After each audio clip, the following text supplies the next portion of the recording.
I basically argue that all religious ideas are dangerous. Mhm. Not only those we consider extremist, but those we embrace, Yes. even those that stand at the heart of faith. And the second thesis of the book is that most religious traditions have known this all along.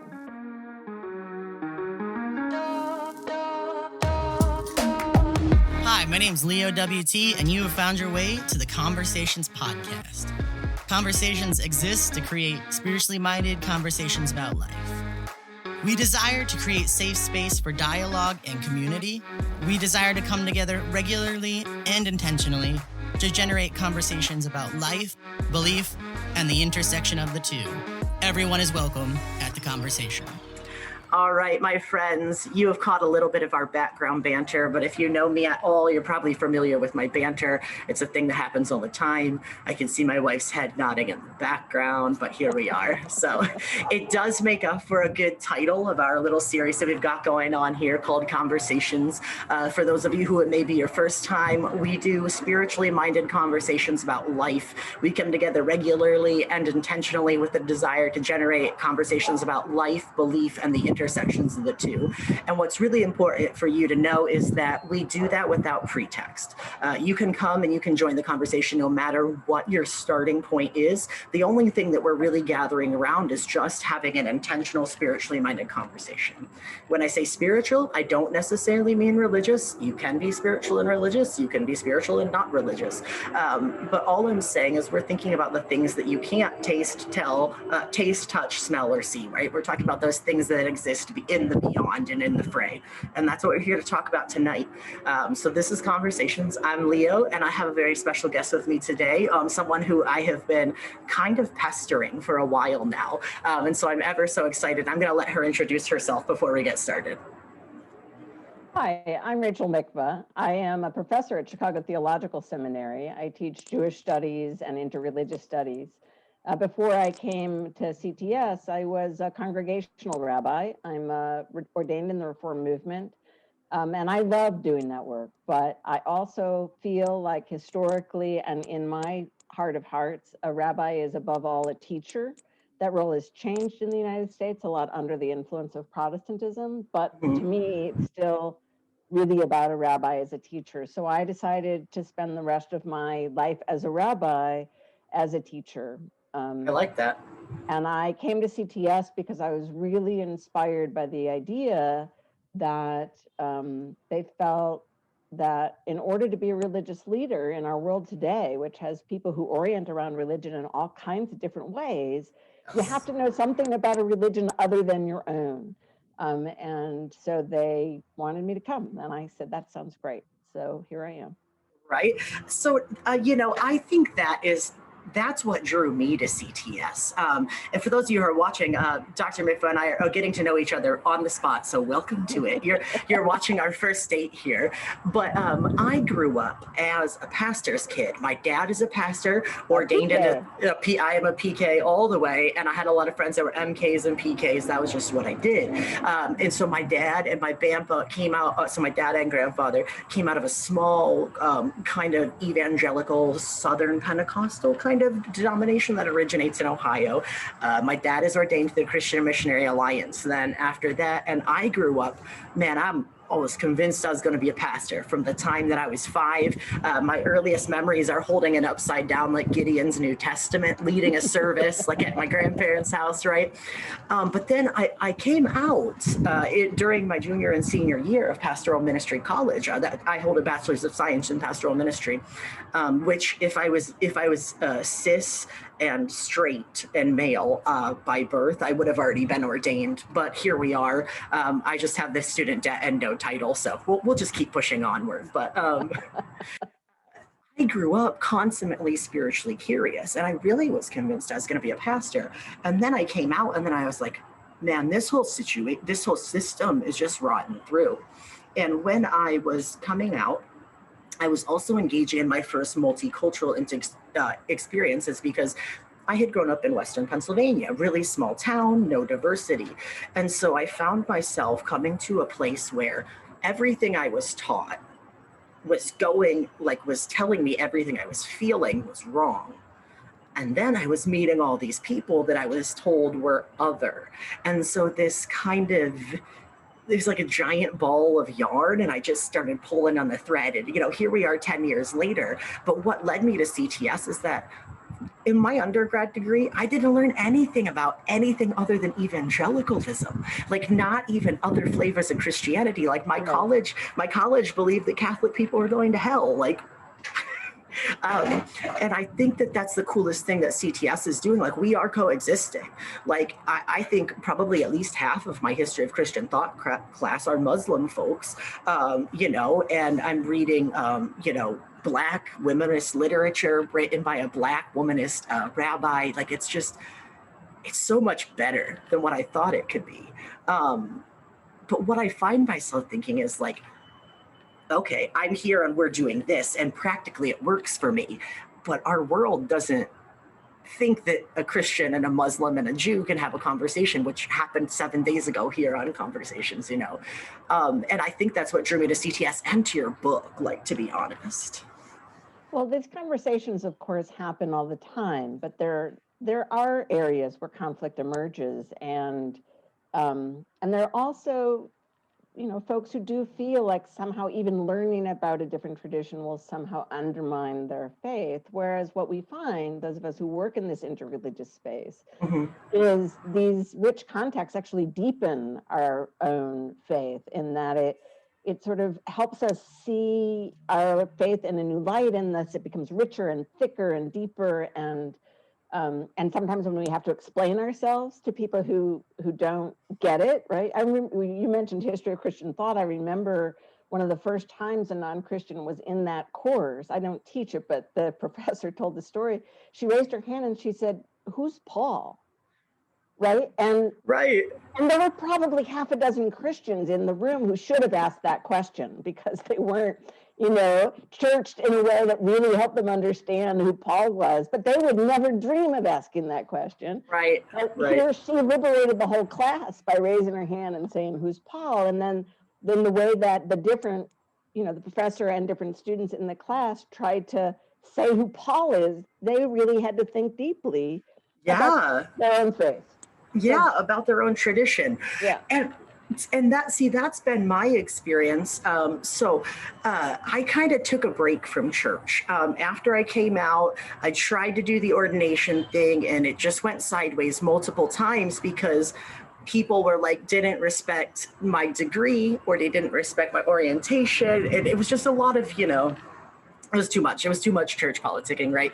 But I came back into the religious conversation this past summer. I had really just been working in social work and doing my own thing, and just trying to do social justice stuff. That was what I was channeling all my religious energy into. But this past summer, a church in my area it's pretty prominent. It's a Jesus is your boyfriend kind of song, kind of intelligent light. I call it the Church of the Sexy Coffee Bar.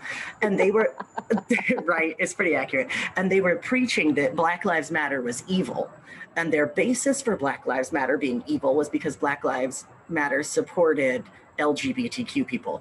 Now, first of all, in my head, I was like, y'all don't even know, because Black people and gay people don't even always like each other. Like, what are you talking about?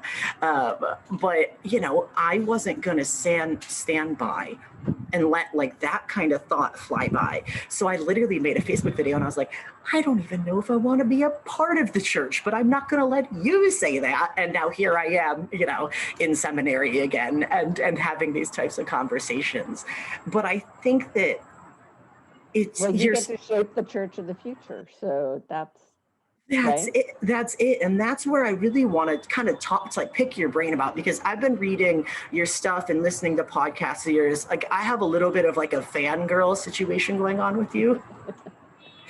Because if people are rock stars to me, I would have to say someone like yourself would be a rock star. Like I said, I'm just constantly religiously curious, and I'm very nerdy, and you're out there doing the work. And you didn't check your brain at the door, and miraculously no lightning bolts have struck you, and people's lives are still benefiting. So I wanted to kind of talk to you about just this idea of what prompted you to write this book? Where did you get to the point where, first of all, where you had the balls to say, let's talk about the elephant in the interfaith room? But where did this idea, or what kind of need did you sense that brought you to the place of, I need to put this in a book? So I started thinking about dangerous religious ideas because I was doing a lot of teaching and speaking in religious communities, as well as in the academy, et cetera. But I kept bumping into two assumptions. So in more traditional spaces, this concern I kind of mentioned before, but this idea that even asking critical questions would somehow weaken faith. Yes, yes. And that you weren't supposed to do that. Yeah, And then in it's a more big no. progressive, right, and more progressive spaces, people often imagined that they'd already fixed all their dangerous ideas, right? Their traditions, their ideas, their version of religion never did any harm whatsoever. And I wanted people to re-examine these assumptions and to see the deep roots of self-critical faith that are designed to strengthen faith and improve it, and to recognize that this work is never done, because the minute we assume that all the dangers of religion belong to somebody else or somebody else's version of religion, right, we become part of the problem. Yes. So first I started teaching a course, because that's a luxury professors have when you're thinking about stuff and you want to work it out in your head. You get a whole bunch of smart people in the room. You verbally process for a semester, right? And make them think about it with you, right? So, but now I've written the book, and I basically argue that all religious ideas are dangerous. Not only those we consider extremist, but those we embrace, even those that stand at the heart of faith. And the second thesis of the book is that most religious traditions have known this all along, right? They've understood this peril. And so they transmitted, along with the sacred stories, these tools of self-critique as an essential dimension of faith. The seeds for this work are planted deep in the soil of religious thought. This isn't some secular attack. It's not some modern or postmodern critique. It's actually the way we were supposed to understand we're supposed to do religion. We're supposed to cultivate these seeds. Yeah.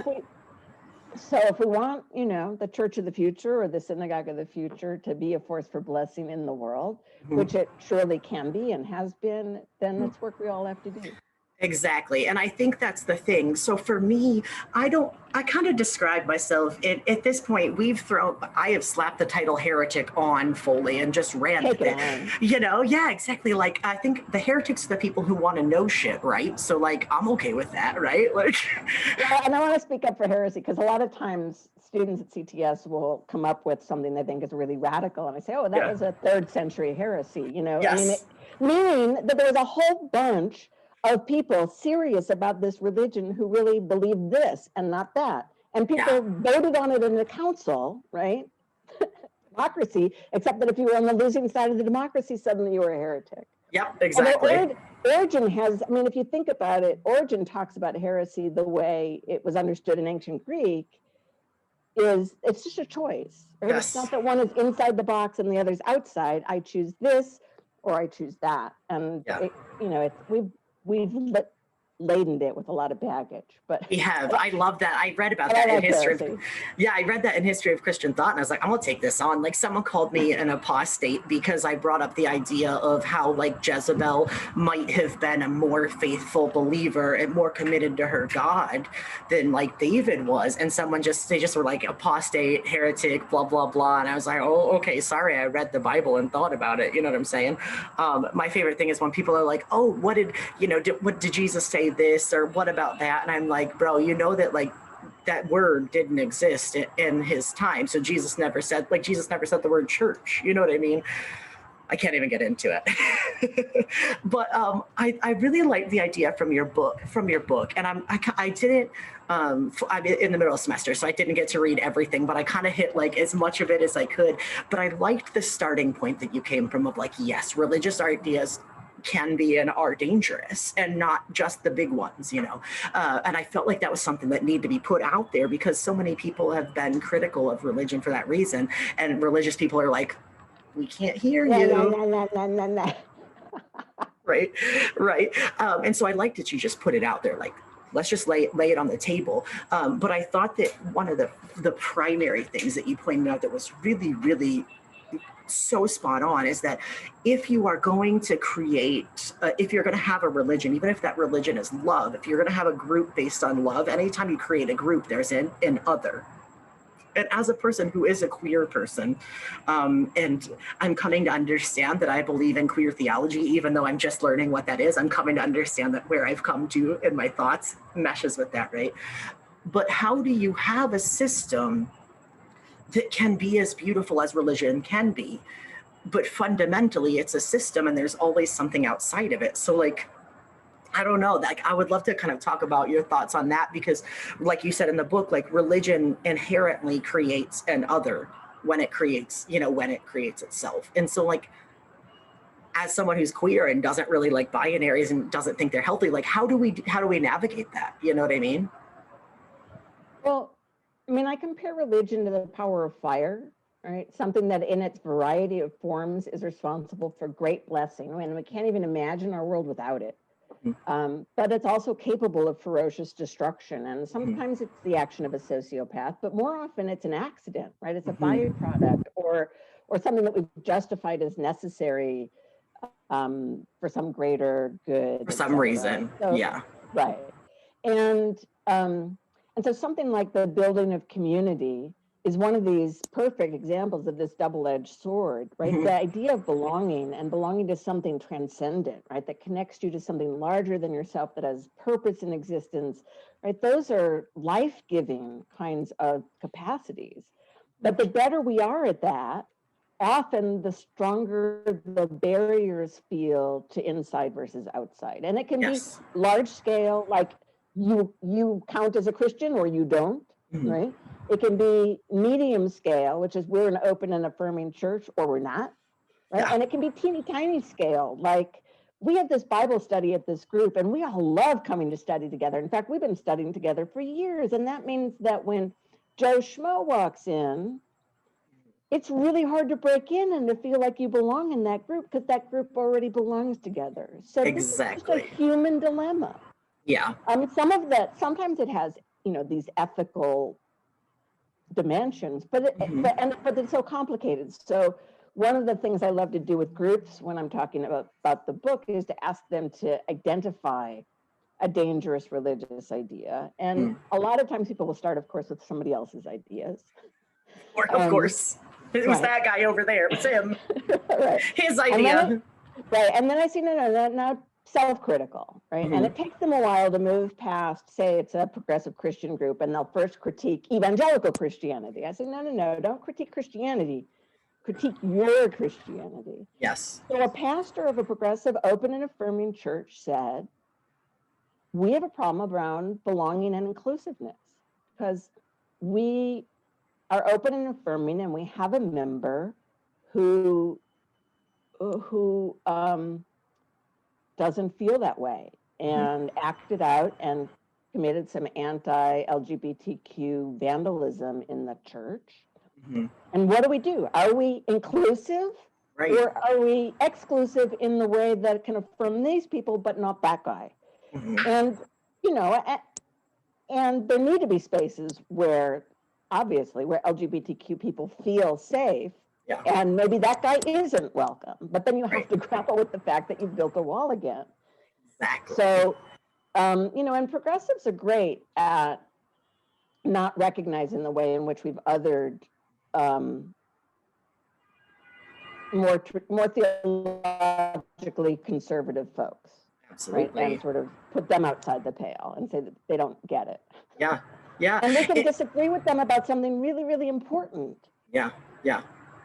But somehow we have to avoid that kind of othering that puts them outside the pale. Exactly. And I don't really know how I feel about like atonement, theology. I don't know how I feel about, like the cross is Jesus dying for your sin. I think I'm relearning a lot of that and thinking a lot about that in a more queer way right now. So I'm not sure how I feel about like universal salvation. I'm not really fond of hell. I'm not really sure there's a ton of proof for its existence. But like, I think if religion is going to mean something now, and if I've seen so much beauty in so many diverse religious spaces, because I've tried to be intentionally interfaith, right? We all have to be majoring on some of the same majors, right? So we all have our own dangerous ideas, but we all have our own good ideas.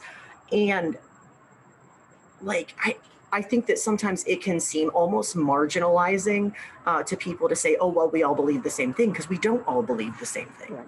We all believe very different things, but we have some major themes. So like, there's this tension of like, other, not other, how do we agree? What do we do, you know? Right, so the way we talk about it at CTS, we talk about cultivating common ground and also dignifying difference, right? So that you can't do one without the other if you're really going to do substantive interreligious engagement. And dignifying the difference also means excavating those sore spots, right? Talking about the elephants in the room sometimes. But we do, you know, we can inspire each other with beauty sometimes that's very different from our own way of thinking about something. So for instance, in your introduction, when you said, we're talking about spiritual stuff, the kind of stuff you can't see and taste and whatever, because Judaism has such a strong ritual dimension designed to be entrances to the spiritual world. I think I taste and smell spirituality all the time. Right, true, very true, very true. Yeah. So, you know, it's the ways that we look at, you know, at the diversity of the way people do spirituality and can be inspired by it, because it can be very beautiful. Yeah, absolutely. I went to I've gone to a couple Passover Seders before, but my friends invited me to one this year because I'd been kind of putting out the word, and I was like, hey, does anybody here, like anybody in town, are you Jewish? I want to talk to you. Because I live in a super small town. I happen to be a hairdresser right now. And so I just kind of put out the words to all my guests. I'm like, I'm looking for interesting people to lure onto my podcast, you know, but they invited me to Passover, and it's 100% true. That's all tactile experiences that replicate and set your attention and your thoughts back on a religious, you know, a religious tradition. And so you know, I was othering, even my attempt to be not othering, you know. No, we just can't. It's so big and so diverse. We can't contain it in any brief introduction. I wasn't giving you a hard time for the intro. I was just sort of lifting up them. Absolutely, yeah. No, it's and there are a lot of Jews who, for instance, don't know that one of the traditions inside the sort of Jewish community that comes from North Africa and has another tradition that isn't part of the European tradition. During Passover, to get the experience of going out of Egypt, the people would pack up matzah in a napkin and tie it to a stick and hang over the shoulder and like walk around the house or the block or whatever, right? To get this idea of going out of Egypt. So there's diversity inside the traditions that we don't even know. That you don't even know about. Absolutely. I liked the quote from the book where you said, you know, we can't shed our own context as we try to step into other people. And that necessitates or facilitates a clouding of our own interpretation. I freelanced off your quote at the end a little bit. Hopefully I was just doing it to clarify, but I think it's so true, because you have to, you know, at some point you have to say, like, this just is my context. And so I actually try to, on conversations, I try to fully disclose all the time, because I'll talk a lot about Christianity because I happen to have some roots there, and I've got some contacts of people who have also realized that a lot of what we were taught is bullshit. A lot of people from my alma mater. And so I try to disclose, like, I'm talking about Christianity here because it's from my perspective, but I think these ideas apply broadly. Or, you know, next week we're talking about Islam, make sure you stick around. So it's all in the soup there, but you still have a context, you know what I mean? Yeah. So one of the examples I bring in the book of trying to do critique of other people's religious ideas, right? So self-critique has at least two directions, right? Where we're really doing, I have a great example, by the way, that I didn't put in the book that I came across afterwards, of real self-critique that is, I think, kind of transformational. But for now, I'll just share one of the examples I bring of somebody trying to do a sensitive critique of somebody else's version of Christianity is Diana Eck. When the Southern Baptists put out this pamphlet around Hinduism, it said some really nasty things about, I can't imagine how that could go wrong. So she wrote to them directly and then shared this letter publicly. She said, as a scholar of Hinduism, because she is, I must say you've seriously misrepresented the Hindu tradition, and I'd be happy to speak with you about where I think the portrayal is misleading. As an American and fellow citizen, however, I'll defend your right to believe and practice Christianity as you do, and to believe the worst about our Hindu neighbors, to believe they're all going to hell, and to say so privately and publicly. But as a Christian, let me challenge you here. For I believe that your views of our neighbors are not well grounded in the gospel of Christ as I understand it. So she did exactly what you said. She said, as I understand the gospel, I think you guys have missed it, right? You missed the point. And she said, and I happen to know an awful lot about this Hindu tradition stuff. Right. And I'm happy to talk to you about it. So it wasn't, get out of here, you're racists or you're religious bigots or whatever. It was, hey, let's talk more about these traditions and even let's talk about our Christianity because I see it really different than you do. And then I think it's really important because I think for some reason, and it, I don't think it's well grounded, but there are a lot of people in the theologically conservative world who feel that somehow their religious freedom is under attack. Yes. And we don't have to go in there in depth, but I think it was really important that she say, I affirm your right to say this, right? I disagree. I think it's bad stuff, but I affirm your right to say it. Yeah, because that's one of those interactions where there's church and state at play there too. You know, like you have, like you talked about in the book. You know, there's always co-occurring social constructs and social mores and institutions that impact and interact with this idea of religion too, which can create even more. Let's say more potential for friction, right? Because the idea that you have, and I think you hinted at the book, I can't remember an exact quote, but the idea is eventually, right? If I believe in this and my God is right, then someone has to be wrong, right? And someone else's God has to be false. And then that gets conflated with state when traditions get mixed up in that. And then you're really sitting on a powder keg of things that can be equally if not exponentially as harmful as they are helpful. Right. I think we have to continue the work of disestablishing religion, which is to say that one person's religion cannot fashion law for the diversity of faiths in this country.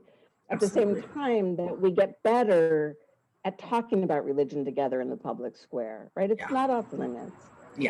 But we have to get better at doing it. And religious freedom doesn't mean that I can't say out loud that I think this religious idea is really bad. Right. I mean, and try to explain why I think it's dangerous. We tend to think that it means, that bad ideas should just get a pass, and that's affirming your religious freedom.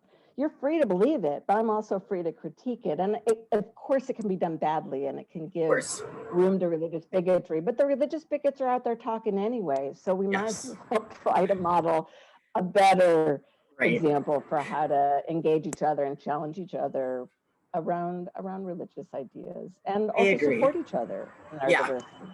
Yeah, I think I like that. I do like that thing about CTS that I've heard a couple of times is that dignifying diversity, because you got to give credit to it. Our experiences are not the same, but in what ways can we grow? I kind of like the idea of like brackish water, right? Where it's not exactly salt water, it's not exactly fresh water, but things are mixing, and oftentimes that's like a really fertile kind of environment and fishing ground and ecological system in that kind of space. And I think that's where a lot of evolution occurs in biology. Why would it not in conversation? I like the metaphor.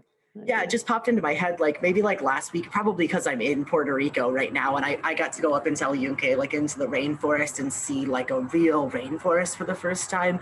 And then from the rainforest, you can see the ocean. It's so cool. It's a beautiful place. But I think that's where that metaphor started turning in my head. And I think that instead of running from that, we got to embrace it. I think a lot of conservative folks, a lot of Christian folks, and a lot of white folks are uncomfortable talking about certain things in the public sphere. One of them is race and one of them is religion. Whereas when I went to Nyack College right outside New York City, we could talk about race all day. I learned so much about race because I realized that I had one. like my parents didn't talk about race when I grew up, and so like how are we ever going to talk about it? But so my friends that were Black and brown were comfortable talking about race, and that made me comfortable talking about race. And I think we've got to do that same thing when it comes to religious and spiritual conversation. You can't run from it. Like, we'll never find common ground if we're not talking. Right, and it's not only common ground, of course. We want to be able to make the world more full of justice and more full of mercy. And if we're going to do that work together, we have to be able to talk about tough stuff. And of course, these things intersect. We don't come to the table with a single identity, right? We come raised and gendered, with a sexual orientation, and with our spiritual life stance, and all of these things, and classed, and Yep, so, and we do. And they all impact each other. Yeah, and they're innate. Like, you don't choose them. I like to say, the way I like to say, especially about privilege and stuff, is like, I didn't choose it, but I'm responsible for what I do with it, right? And I can choose to share the privilege, or I can choose to hoard it. So like, instead of just denying that it exists, let's embrace it, and let's talk about what it is and what it isn't and what it could do in the world, At least that's how I see it. I don't know, maybe I'm crazy. I had a colleague who in rabbinical school we all had to give a couple sermons at the school a couple times during our 5 years. You have it easy, it's short. Yeah. We had 5 years, and that's one of the shorter ones. But couple sermons along the way. I still remember, I've been ordained for over 30 years, but I still remember a sermon he gave when we were students where he talked about Joseph. And he said that the problem that Jacob had wasn't that he made Joseph feel special. The problem was that he couldn't make all of his children feel that way. Which I thought was a really beautiful way of talking and thinking about it. Now, what did you say that made me think about this story? I just got totally distracted. What did you just say? Dog will preach. I'm thinking about that, right? I don't know. It's okay. We'll come back to it. Okay. It had something to do with it. It's all good. I believe you.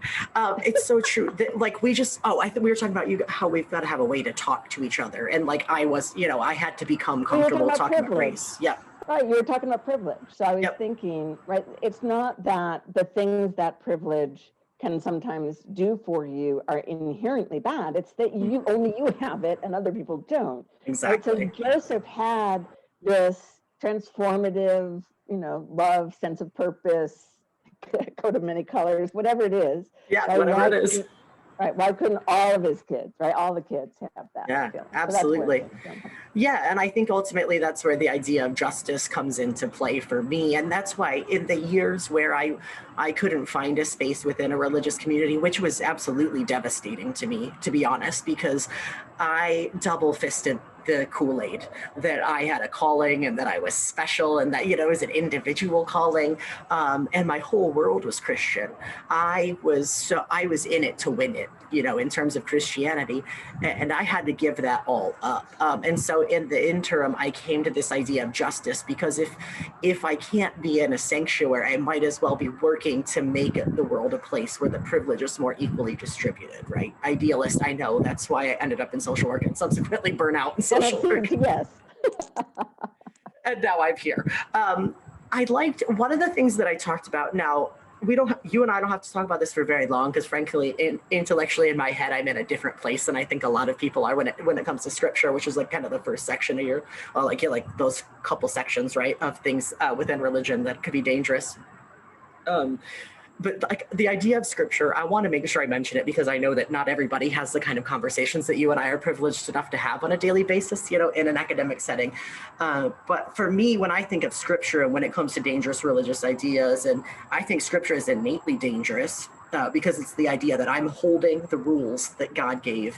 And I think that a lot of people don't know, which is mind-blowing to me, that like Judaism, Islam, Christianity, like we're reading off each other's tests, and we were reading off the pagans, so I think that people need to realize more, especially when it comes to scripture, that like we share stuff and there's good stuff in there. And like, I'm not afraid to read C.S. Lewis or Aesop, because because in some way, it's a living document that's still speaking to me. So I need to be open to that understanding of scripture. So like I'm there intellectually, but I think some people don't really realize that.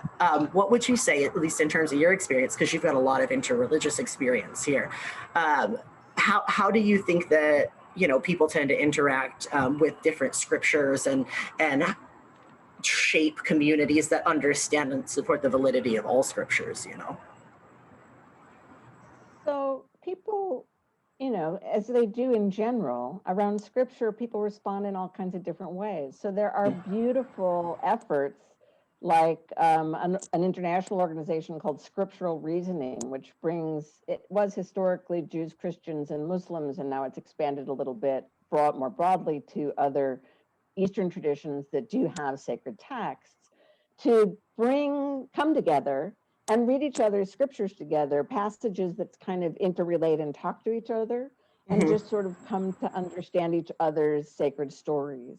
And it's a beautiful, you know, mutually affirming search of discovery. And at the same time that other people will wield their scripture as a weapon against somebody and says, you know, this, I know that I'm right because God told me I'm right because here it is in my scripture. The thing is, and this is one of the things we talk about in the book, it's not just clobber verses, right, that we worry about. It's the fact that the very idea that you can say, I hold God's truth in my hand without recognizing that you select the verses you're paying attention to and you select what you think they mean, right? You might not be doing it wholly alone, but it's never been universal, right? It's always been disputed what these things mean.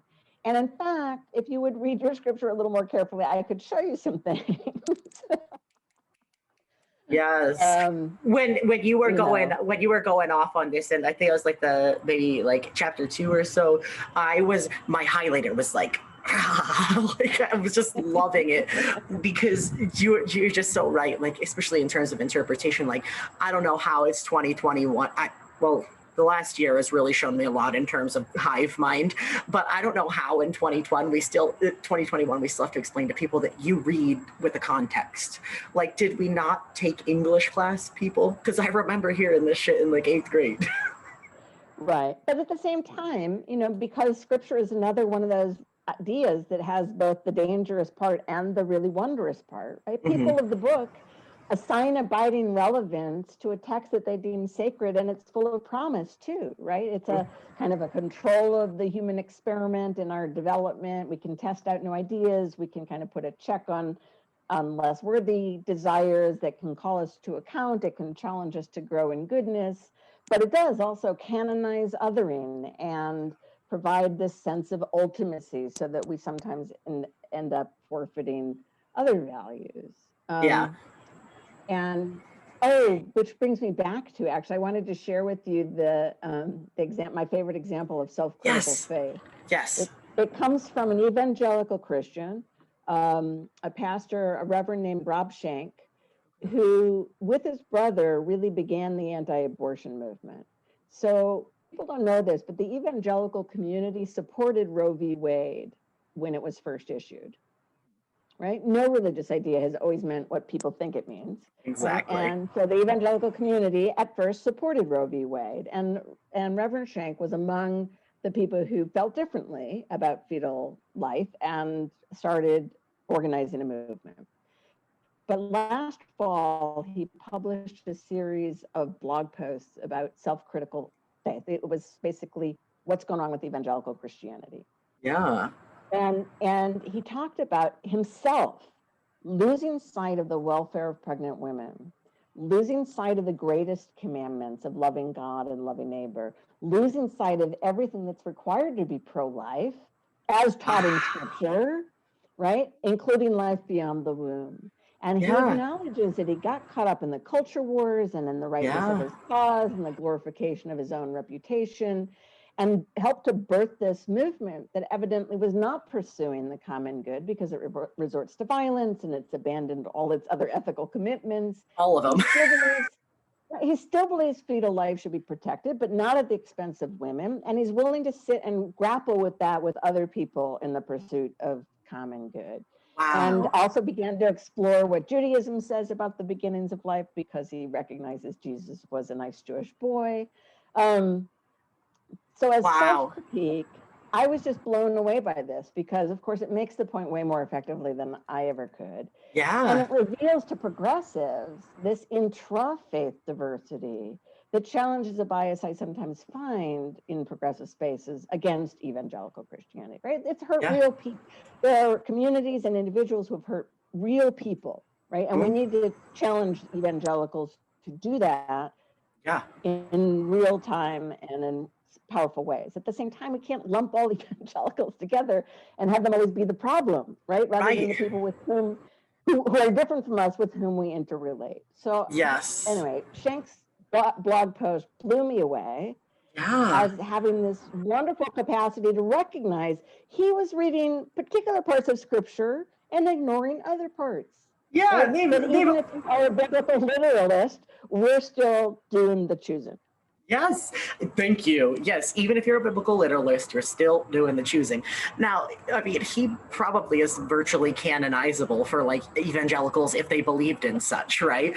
And I would love to hear, like, I would just love to hear a real honest conversation there, because a lot of times what I hear, especially in my situation as a, you know, as a person who came out as a lesbian and then as trans and then as non-binary, because I'm a sucker apparently for coming out, I get a lot of, you know, I just believe what Jesus says, and I always hear it in that voice, and I just read the Bible, and I'm like, me too, motherfucker. Sorry for the language, but like, for real. Let's leave this part here about. Let's talk about it. About who is your neighbor? Yep. And it's not even just the clobber verses, because like I've talked about those ad nauseum for a decade now. I'm almost over them. Like I'm post clobber verses maybe, because I'll be like, here's a link to my last 10 videos on the topic. But let's talk about how many. Like 3 verses of this vast literature. So let's talk about the rest. Let's talk about the rest. Let's talk about the over 2,000 references to poverty and justice that you don't want to deal with. Right? Let's talk about those, because I just saw someone, I've been asking people, this is like a little bit masochistic, but I've been asking people to send me clips of like ridiculous things that they've heard pastors say. And one of them was this pastor was trying to make a case that biblical justice and social justice were different. And I was like, oh God, I literally wrote on the comment bar, I was like, I need a drink before I even watch this. Like you're reading something into it. You're reading your narrative into it. That's not a problem. There's no way to avoid that. And what's interesting is that the traditions I know anything about, which are Judaism, Christianity, and Islam, they understood that right from the get-go. So it doesn't have to be that you acknowledge, as many of us do today, that these are human texts. You could still believe they were divine texts. You could be 1,000 years ago, and there were already these self-critical tools for recognizing that scripture can sometimes be used as a weapon against one another, and we need to avoid it. So there's a multivocality that's built in. There's a recognition of the value of doubt. There's a recognition that what we're after is the pursuit of a path, a truth to live by, not an absolute truth. Right, we're talking about faith, not certainty. And there are all of these things that were applied to the reading of scripture to prevent it from being wielded against one another. And it didn't always work, but those voices were always there. But they were in there, and like someone was trying. Someone, and back in like 350 was trying real hard to say, check yourself before you wreck yourself. There you go, exactly. I don't know how you say that in Greek. Right, yeah, I'm not sure what the translation is, you know, where the jots and tittles and everything go, but I think that there's so much value to be gleaned, especially from an interfaith reading, because like I'm finding, to be honest, I have like PTSD when it comes to reading the Bible. Like I'm not trying to, but I've been really enjoying reading, you know, the Tanakh. I've been like toying around with the Quran, and I'm finding more spiritual enlightenment in those, whereas I still have a negative reaction to the Bible, you know, and I think we got to get to a place where we can celebrate that, you know, and not just with scripture, but with tradition, right? Like there are things to be learned, and I really want to. I've been working really hard to bring Muslim voices into that conversation as well, because I feel like, you know, where, at least from where I sit in Christianity, we're okay. We're like, Jews, they're cool. Like they kind of know what's up. You know, they might have some ideas, but like Christians will not, they're not going there with Islam. And I'm like, bro, like, have you ever read like Rumi? Have you ever read, you know, Khalil Gibran? Like there's so much to be gleaned from that. We have to be facilitating that conversation. Absolutely. But as you surely have discovered along the way in your conversations, right, the way to combat anti-Muslim bias or Islamophobia, depending on how you want to think about it, and there are reasons to critique every term, but is not so much by having them understand the 5 pillars or read the Quran, it's to getting to know Muslims, right? Yeah. And it's also wonderful to become interreligiously literate. And once you're in relationship with Muslims, you'll want to be literate in a faith that matters to them. Yes. You know, so that you could wish them today a Ramadan Mubarak, right? Exactly. Yes. Yeah, I've been trying to post on that. I've been trying to get up on that, and make sure people, like, I don't want to just say I'm interfaith. You must be intentionally interfaith. You're not accidentally interfaith. That's something I've really learned, and I've been challenging myself too. And that's also too why I wanted to have this conversation with you, because so here I am, right? I don't even care if anyone else is watching. I'm not even watching the comments, to be honest, because I'm having too much fun here. But what do you think, like, and this might be beyond the scope of your book, but like in your experience in interfaith work and in interfaith speaking, like, what do you think we need to do to build institutions, right? Or churches, like whatever that means, to build groups of community, right? Where we are, where that's the center point, right? Like that's the point that everything else spins around, is this beauty of intersectionality. What are your thoughts on that? Like in terms of embracing both both sides of the flame when it comes to these dangerous religious ideas, and building a community that is, intentionally intersectional.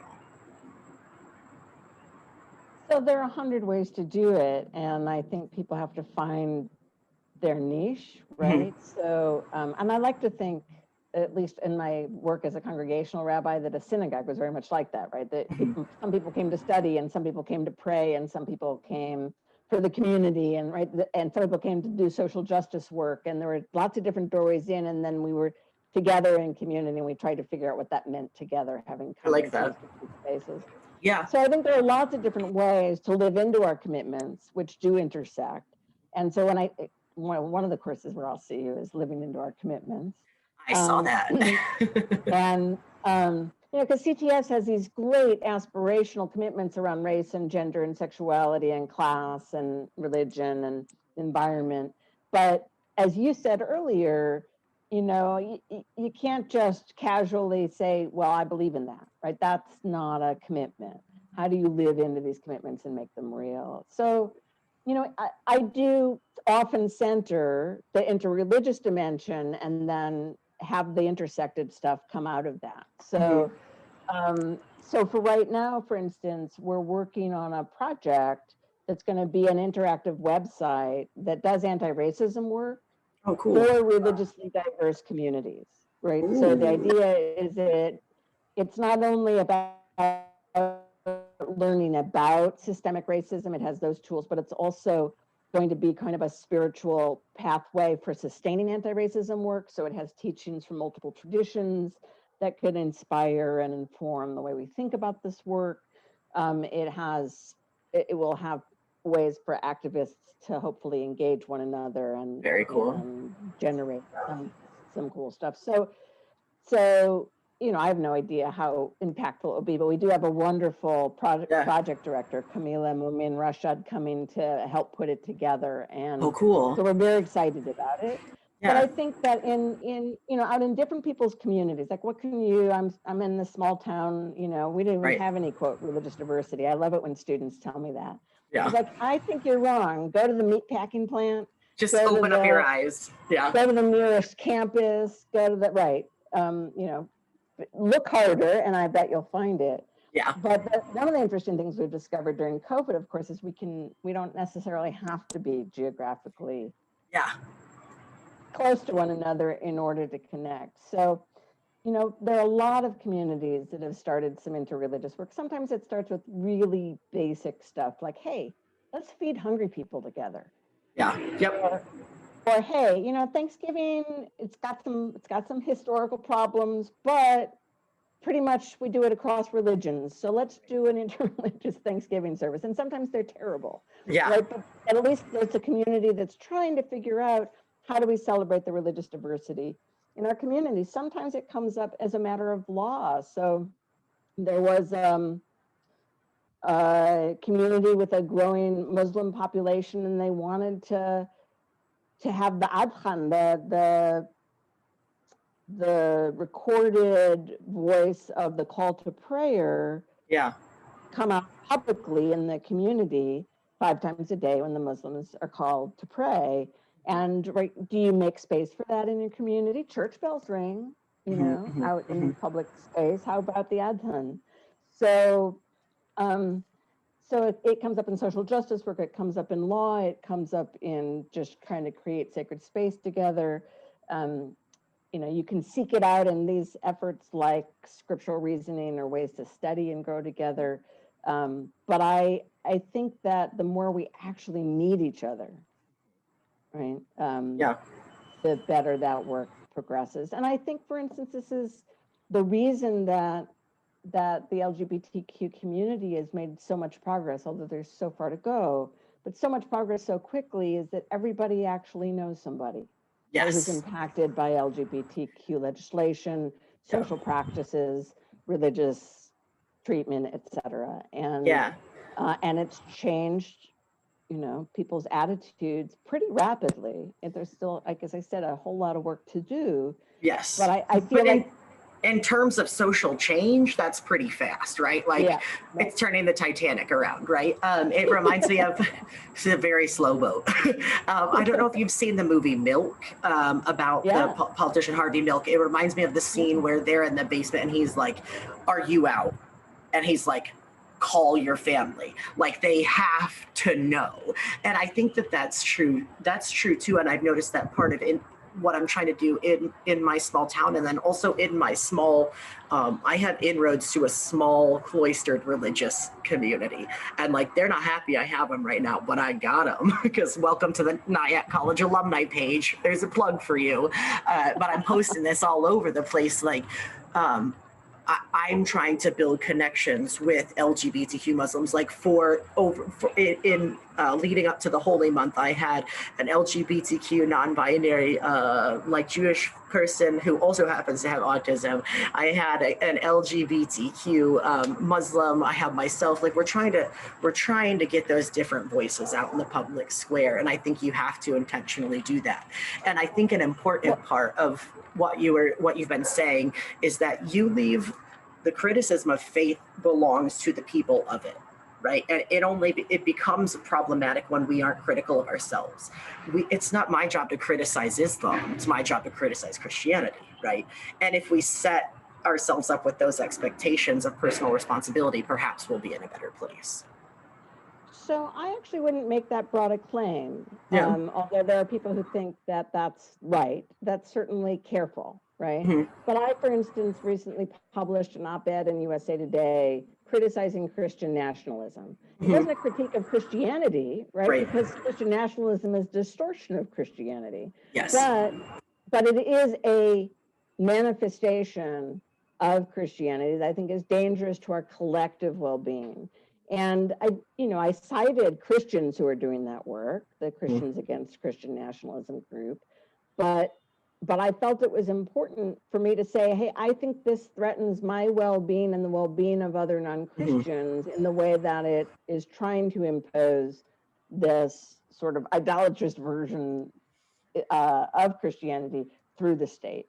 Yeah. And so that is a critique of Christianity. But Yeah.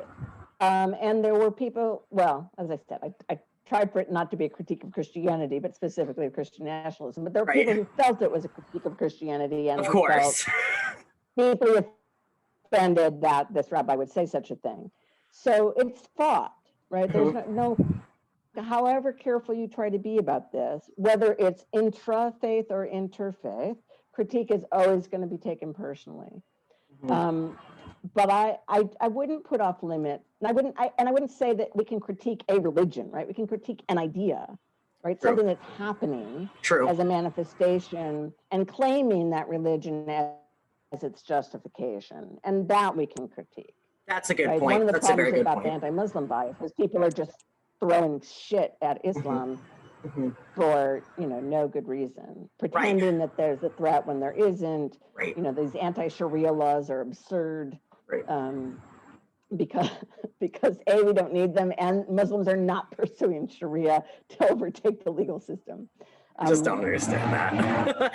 No, that's a really good point, though. That's a really good point that you just made, that like critiquing a religion is different than critiquing an idea that's happening, right? Because just like with scripture, everybody's coming to it with a context, and they're coming out of it with a contextual understanding.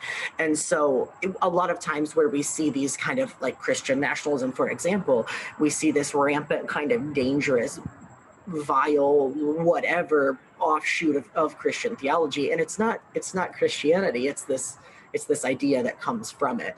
But I mean, religion is like really potent breeding ground for that. You know what I mean? It's like a dark, wet space and bacteria. In the brackish water. In the brackish water. I don't know. It's a lot of metaphors, but it does seem to be because, like, coming back to what you said about scripture, like there is an innate understanding of humans have ascribed power to religion, right? And so if you can wield it, it's like the ultimate lightning bolt, right?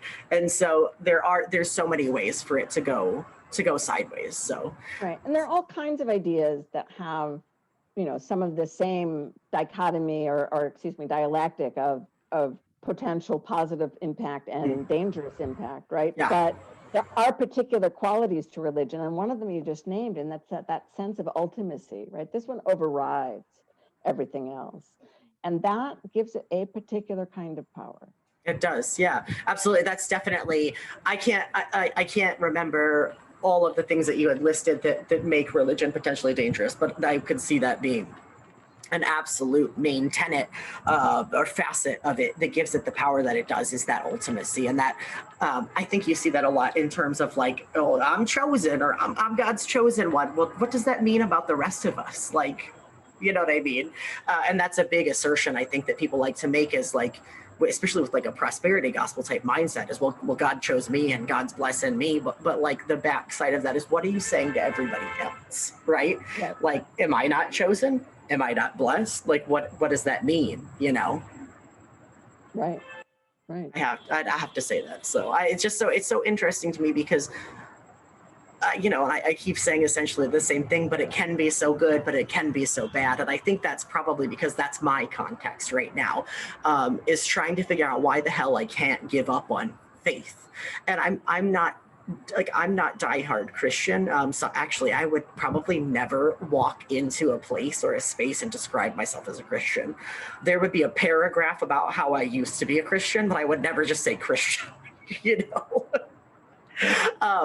but there's something to, I am religious, non-binary. I'm religiously non-binary, but there's something to religion that we need in the world.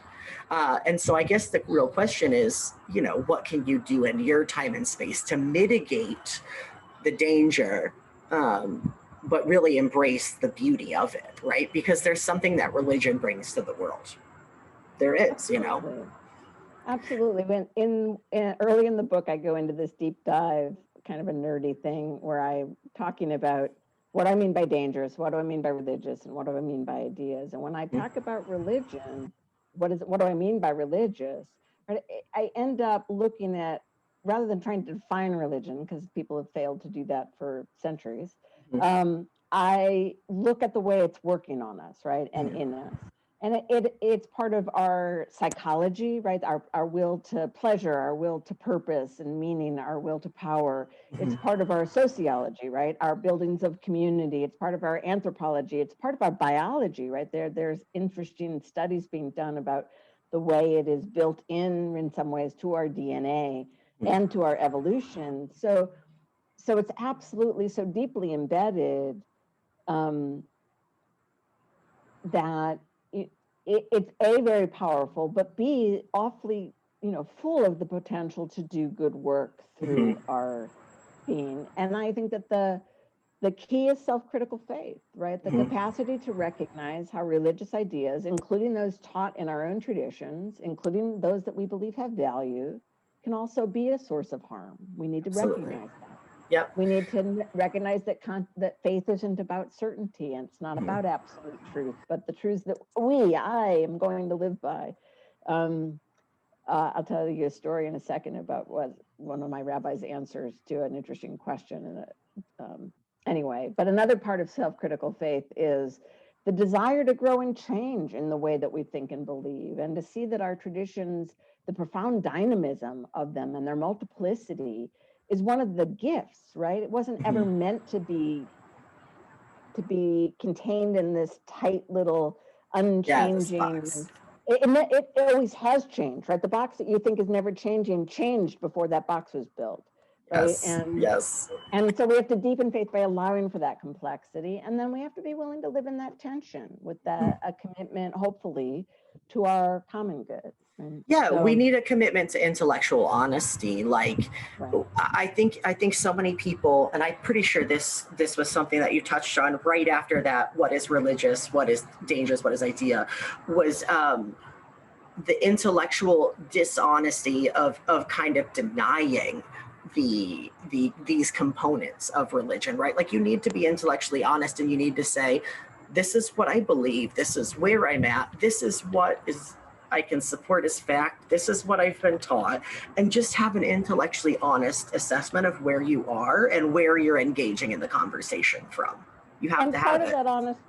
Part of that honesty has to be recognizing that, there's a tendency, if somebody does something you think is dangerous in religion, well, they're not whatever. They're not Christian. They're not Muslim. They're not Jewish. They're not Buddhist, right? That's not the religion that I claim. Well, that might be true. It's not the religion that you claim, but it's a different version that they claim. And we can't say it's not religious, because religion has shown its capacity to do great good and great harm. So yes, it is religion, and it's a different version of that religion than yours, maybe. But we can't be dishonest in that way, and we also can't deny.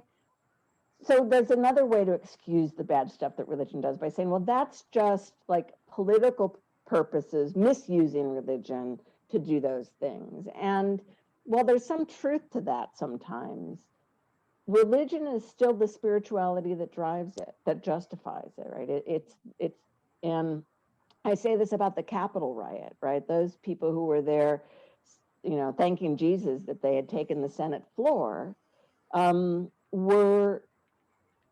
a model of holy war, right, in their tradition that they can model, right, when they want to, and so we can't let religion off the hook that way either. So, like you said, we have to claim what is ours, but we also have to claim the tradition that manifests in multiple ways, and reckon with it. Yeah, and I hear a lot of, especially within Christianity, once again, admitting my bias, that's what a lot of what my comments are going to be based out of. But there's this, I hear a lot of in Christianity, well, that's not my Jesus, or that's not, how my church operates. But the reality is they're claiming the same Jesus that you're claiming. So, like, you've got to deal with that in some way, people say that all the time. Well, that's not how my, especially with gay people, like, well, that's not how my church believes. And I'm like, really? Because I'm pretty sure that if I walked in there, I could tell you 5 ways that they don't accept gay people. Right. And even things that we think are totally innocuous have dangerous dimensions, right? I talk about this in the book briefly, but if people, peace, right? We want peace. We're a religion of peace, right? Peace has been used and can be and is used to deflect necessary change that causes conflict. right? Yes. So peace Yes. isn't always an absolute value. I'm not Yeah. arguing, I believe in nonviolent change, but people project peace into trying to dispel conflicts of all sorts. Yeah, that's definitely a thing. Right. And love can be oppressive. Like Jews have had a lot of oppressive Christian love in the centuries long ago, right? We love you to death. We just want you to be Christian.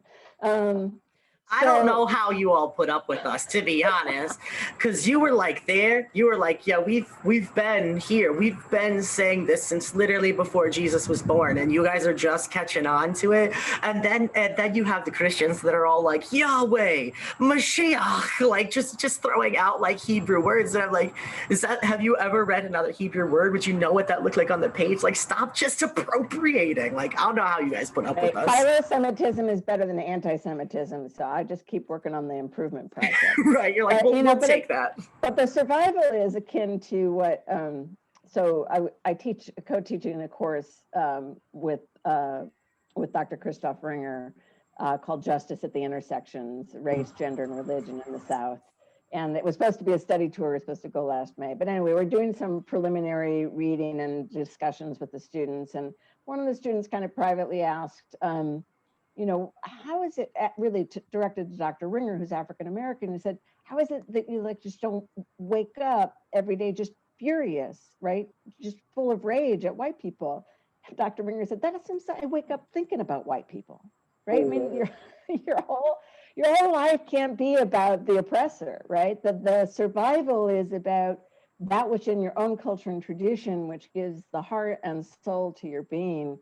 And then it gives you the strength and the resilience to struggle against the oppressor too. But you're not all about that, right? Can't be all about that. That's such a great point. That's such a great point. And it is too, it does point to a certain sense of like, like egocentrism, like, well, like you're always thinking about white people. You're always thinking about Christians, like always this or that or the other with the oppressor. But you're right. You do have to, you can't, I think that's kind of what I came up against in Christianity is you can't always live under the thumb of the oppressor.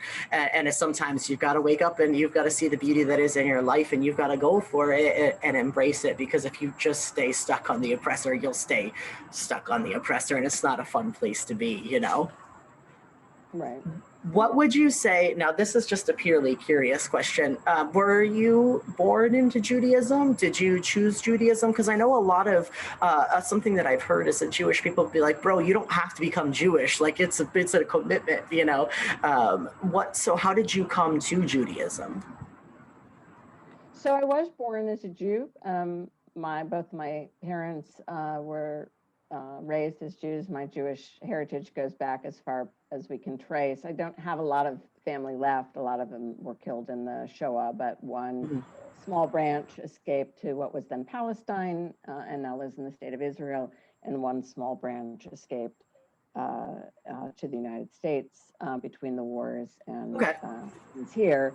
But my grandfather on my father's side was a atheist communist. A lot of the Eastern European immigrants who came over between 1880 and 1920, not just the Jews, but the Christians as well, were communists, right? That they had been part of what they'd hoped had been revolutionary class change in Europe that all failed, right? And so I'm sure my grandfather would be rolling over in his grave that I'm a rabbi. And my parents really joined the synagogue because they wanted to do the social justice work, right? The whole religious part that kind of wasn't their bag, but the Jews in Hyde Park went to KAM Isaiah Israel to go do social justice work. And, and that's where I got exposed. And I loved Hebrew first, and then was sent to Israel as an exchange student for 6 months in high school. And just piece by piece, it really built itself into my being. My family has always been around justice work. And for me, Judaism was the spiritual deep connection that could move me to commit to it in a lifelong way. Right? I understood it all in my head, but Judaism was my tether to that Yeah. faith. And Yeah. Yeah, I like that idea of a tether, because that's something that I've noticed too. Like, as someone who I think is innately self-critical, using your term as I'm coming to verbally process through conversation, that I think that is kind of a good way to describe who I am as a person.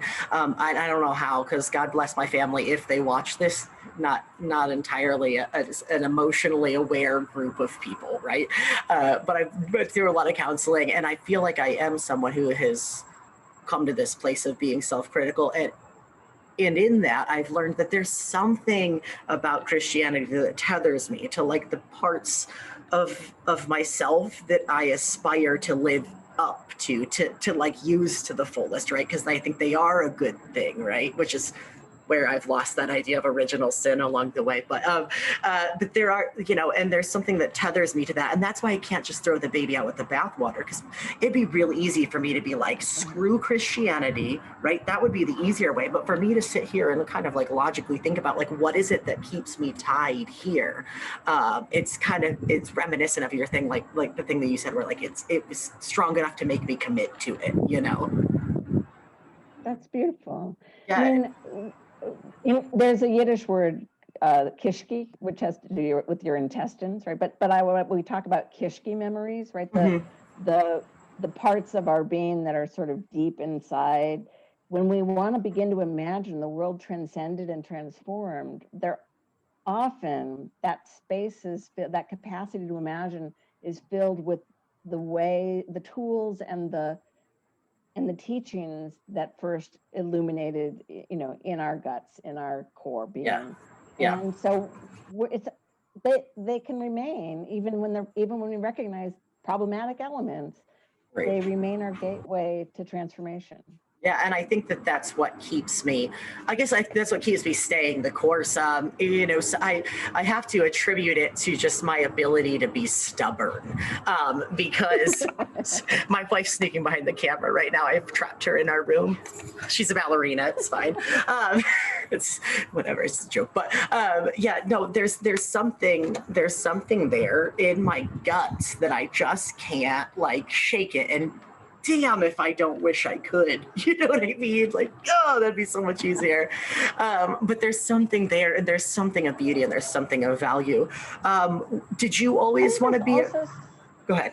I was just saying, I think there's also some way that often we continue to feel responsible to and for, right? So even if you left Christianity, there would be some part of you that would feel kind of responsible for Christianity's impact in the world. Yeah. And you want to, so stay inside and shape it. I mean, yeah.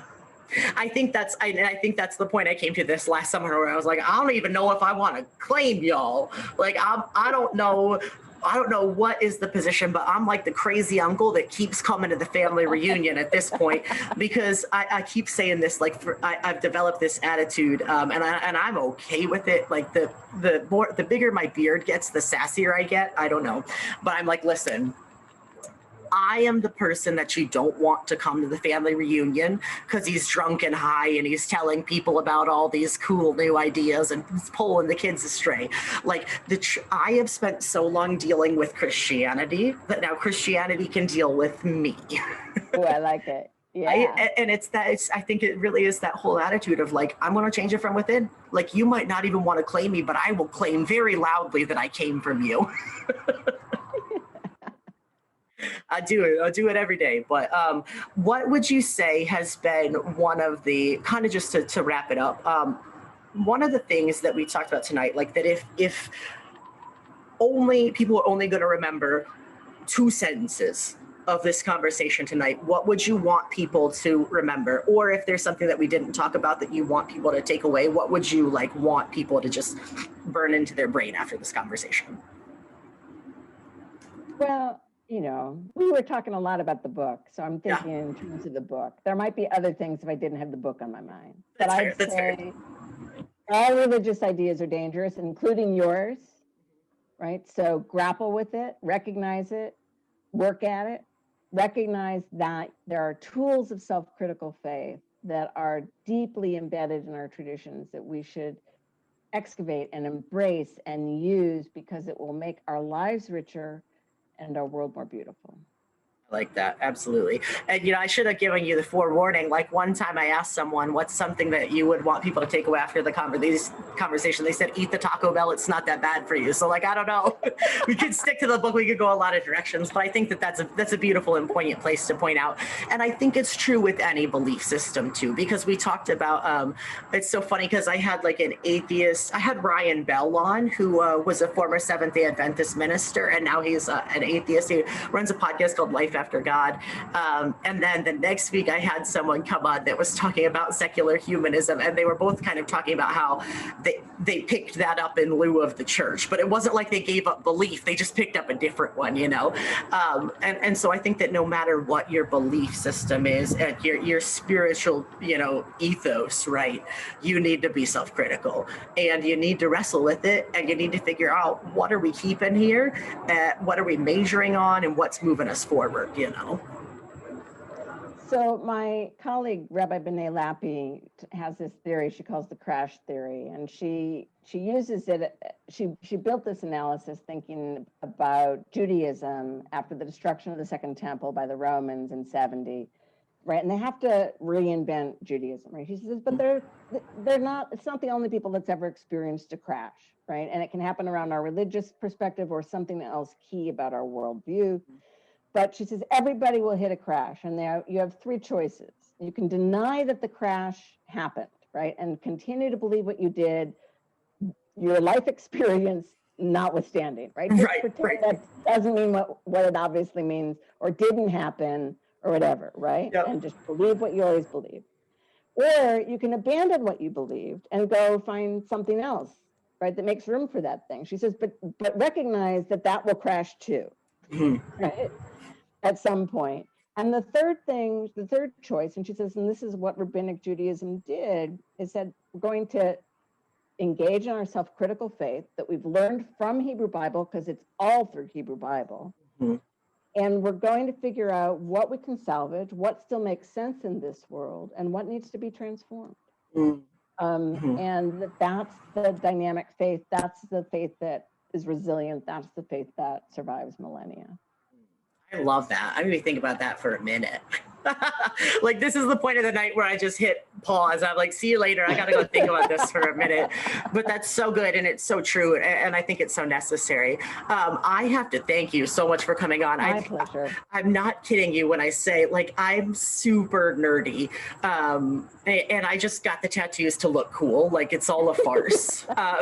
It's all a farce. In like 7th grade, I moved to a new school, and I told myself, I'm going to be cool here. Like, people are going to believe it. Like, I'm going to sell it. And they've been believing it ever since. But really, underneath the tattoos, like, I'm just like a kind of introverted, can't stop thinking about deep stuff all the time bookworm. And so this sort of stuff is this is a lit night for me, as the kids would say. So I have to thank you for making time. I know there was some scheduling stuff, but I very much appreciate the conversation, and I'm very confident that people who are on the page are going to appreciate it as well.